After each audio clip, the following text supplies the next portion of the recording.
एक बड़ा interesting perspective आपको बताऊंगा ओसीडी की रिकवरी के लिए।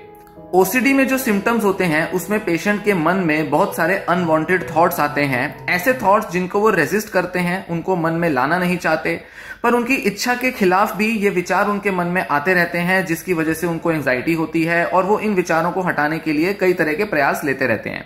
किसी ना किसी तरह से उस एंजाइटी को हटाने के लिए वो कुछ बिहेवियर्स परफॉर्म करते हैं, कुछ मेंटल एक्ट परफॉर्म करते हैं, कुछ बोलते हैं, सोचते हैं, जिससे कि वो उस एंजाइटी को न्यूट्रलाइज कर दें। अब किसी भी तरह के ओसीडी को दूर करने के लिए दो तरह की थेरेपीज होती हैं। एक होती है बिहेवियर थेरेपी और दूसरी होती है कॉग्निटिव थेरेपी। बिहेवियर थेरेपी के अंदर एक्सपोजर किया जाता है, जिस चीज से डर लगता है उसके अगेंस्ट एक्सपोजर किया जाता है, मतलब उसका सामना किया जाता है और धीरे धीरे एंजाइटी चली जाती है तो सिम्टम कम हो जाता है। तो वहीं कॉग्निटिव थेरेपी में अपने बिलीव्स को चेंज किया जाता है, क्योंकि बहुत सारे ऐसे पेशेंट में बिलीव्स होते हैं, नेगेटिव आइडियाज या नेगेटिव एटीट्यूड्स होते हैं, जिसकी वजह से वो खुद को भी नुकसान पहुंचाते हैं और अपने सिम्टम को बढ़ावा देते रहते हैं। तो उन बिलीव्स को भी चेंज करना होता है ताकि एक पेशेंट हेल्दी बिलीव्स बनाए, एडेप्टिव बिलीव्स बनाए और अपने सिम्टम को भी दूर कर पाए और अपनी लाइफ को भी आसान बना पाए। पर मान लीजिए दो तरह के लोग हैं, दोनों को किसी तरह का ओसीडी है, और ये मैं बात कर रहा हूं कि दो ग्रुप ऑफ पीपल हैं। पेशेंट्स के दो समूह हैं और ये दोनों समूह एक जैसे हैं। लक्षणों के मामले में इनमें कोई फर्क नहीं है, पर मान लीजिए इनमें से एक ग्रुप थेरेपी की मदद से अच्छे से रिकवर कर जाता है और दूसरा ग्रुप थेरेपी से रिकवर नहीं कर पाता। इस दो तरह के ग्रुप्स में क्या फर्क होगा, ऐसा क्या कारण होगा जिसकी वजह से एक तरह के लोग रिकवर कर जाते हैं तो दूसरी तरह के लोगों को रिकवरी में बहुत मुश्किल होती है। वैज्ञानिकों और डॉक्टरों का ऐसा देखना है कि कुछ पेशेंट्स में अपने सिम्टम्स को लेकर बहुत गिल्ट होता है। ध्यान दें कि जो ओसीडी है उसमें ऐसी थॉट्स आती हैं जो कि अनवांटेड होती हैं, जो कि इमोरल हो सकती हैं। पेशेंट को लग सकता है कि ये जो थॉट्स हैं या ये जो मेरे मन में जो विचार आ रहे हैं ये मेरी पर्सनैलिटी या मेरे मोरल्स के अगेंस्ट है, मेरे मूल्यों के, मेरी वैल्यूज के खिलाफ जाते हैं। मैं ऐसा इंसान नहीं हूं, मेरी सोच ऐसी नहीं है, मेरी पर्सनैलिटी ऐसी नहीं है, पर फिर भी ये विचार मेरे मन में आते हैं।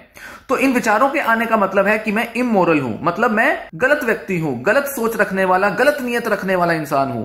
तो वो विचारों के आने को एक इंडिकेशन मान लेते हैं कि उनका जो नेचर है, उनकी जो अंदर की जो सच्चाई है, पवित्रता है, अब वो नष्ट हो चुकी है और वो बुरे व्यक्ति बन गए हैं। वो ऐसा मानने लगते हैं। तो इसी वजह से वो इन विचारों को हटाने की कोशिश करते हैं, क्योंकि वो चाहते हैं कि उनके अंदर का जो अच्छा और सच्चा इंसान है वो बना रहे और वो किसी तरह से बुरे ना बन जाएं, और इन विचारों को अच्छे से हटाकर वो अपनी सच्चाई और अपनी पवित्रता को मेंटेन कर पाएं।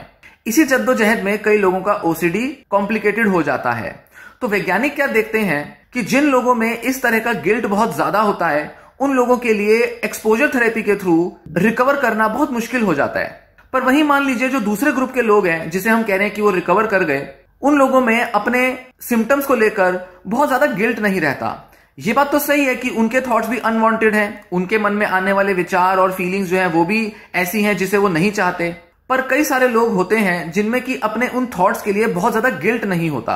वो बहुत ज्यादा अपराध बोध महसूस नहीं करते। उनको ऐसा नहीं लगता कि इन विचारों का मतलब है कि वो एक बुरे इंसान हो गए हैं, या इन विचारों का मतलब है कि वो गंदे हैं, या वो ऐसा कर देंगे, या उनके साथ ऐसा हो जाएगा कुछ बुरा, जिसके लिए अब उनको अपनी सच्चाई बनाने के लिए इन विचारों को हटाना चाहिए।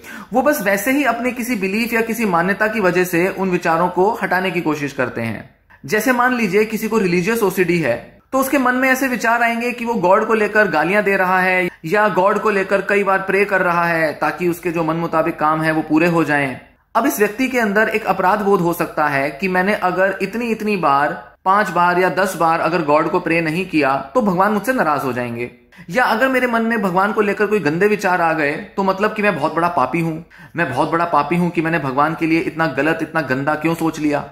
अब एक तरह का व्यक्ति इस तरह के थॉट से बहुत परेशान हो जाएगा, बहुत कांपने लगेगा, उसको डर लगेगा कि ये मैंने क्या सोच लिया। पर वहीं एक दूसरा व्यक्ति है, वो जानता तो है कि ये विचार गंदे हैं, वो इनको गलत विचार की तरह तो देखता है और इनको हटाना चाहता है, नहीं चाहता ये विचार मन में आए, पर फिर भी वो बहुत ज्यादा मोरल रिस्पॉन्सिबिलिटी नहीं लेता। वो ये नहीं सोचता कि इन विचारों का मतलब है कि वो एक गंदा इंसान बन चुका है। ऐसे व्यक्ति को एक्सपोजर थेरेपी की मदद से इन अनवांटेड थॉट्स को, ऑब्सेशंस को हटाना आसान होगा। तो गिल्ट का, अपराध बोध का बहुत बड़ा रोल होता है ओसीडी के लक्षणों को बनाए रखने में, और साथ ही उसकी रिकवरी में भी इनकी बहुत बड़ी भूमिका होती है। अब ध्यान दें कि जो एक्सपोजर थेरेपी होती है वो केवल इन विचारों को हटाने के लिए या उनसे होने वाले जो कंपल्जन्स हैं उनको दूर करने के लिए की जाती है। किसी भी तरह से एक व्यक्ति मेंटल या फिजिकल कंपल्जन्स कर सकता है जिससे कि वो अपने इन विचारों को कैंसिल आउट करे या न्यूट्रलाइज करे। अब जिन लोगों के अंदर बहुत ज्यादा गिल्ट नहीं होगा, बहुत ज्यादा मोरली रिस्पॉन्सिबल महसूस नहीं करेंगे, वो बहुत आसानी से एक्सपोजर थेरेपी कर पाएंगे।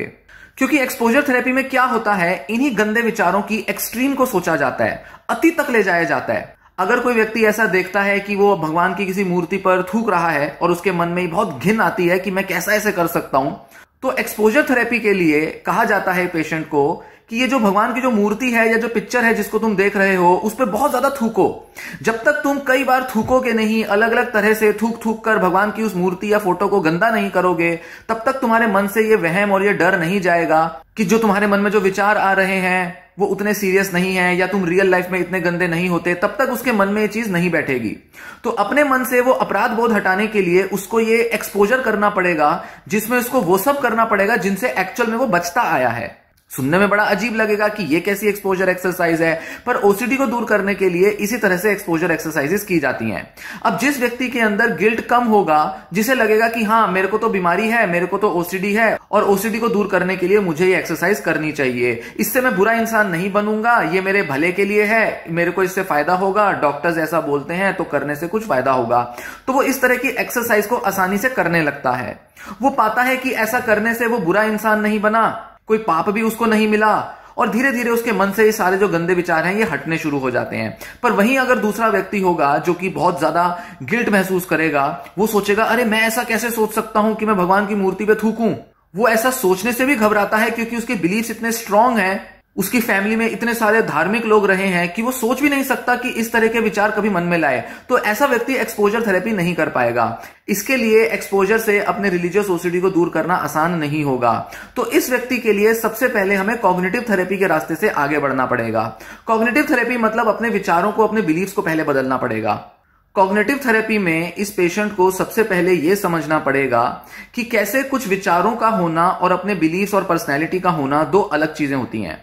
इस पेशेंट को जिसमें बहुत ज्यादा गिल्ट है, बहुत ज्यादा मोरल रिस्पॉन्सिबिलिटी वाली सेंस है, फीलिंग्स है, उसे ये जानना होगा कि ऑपोजिट थॉट्स या गंदे या अनवांटेड थॉट्स होने का मतलब ये नहीं होता कि किसी का चरित्र, किसी का व्यक्तित्व बदल गया।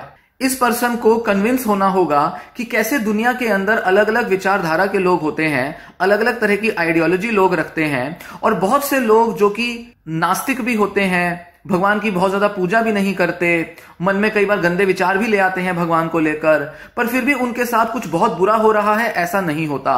क्योंकि बहुत से विचार हमारे मन में जो आते हैं वो हमारे सोसाइटी की इन्फ्लुएंसेस की वजह से आते हैं। हमने आसपास क्या सुना, क्या सीखा, क्या देखा, उसकी वजह से हमारे विचार बदल जाते हैं। तो इन विचारों के गंदे होने का या इनके बदलने का मतलब ये नहीं कि हमारा व्यक्तित्व या हमारी जो अंदर की जो सेंटिमेंट्स हैं वो बुरी हो चुकी हैं। इन विचारों के होने का मतलब ये नहीं कि ये उनकी पर्सनल रिस्पॉन्सिबिलिटी है कि सारे के सारे जो विचार हैं वो शुद्ध होने चाहिए।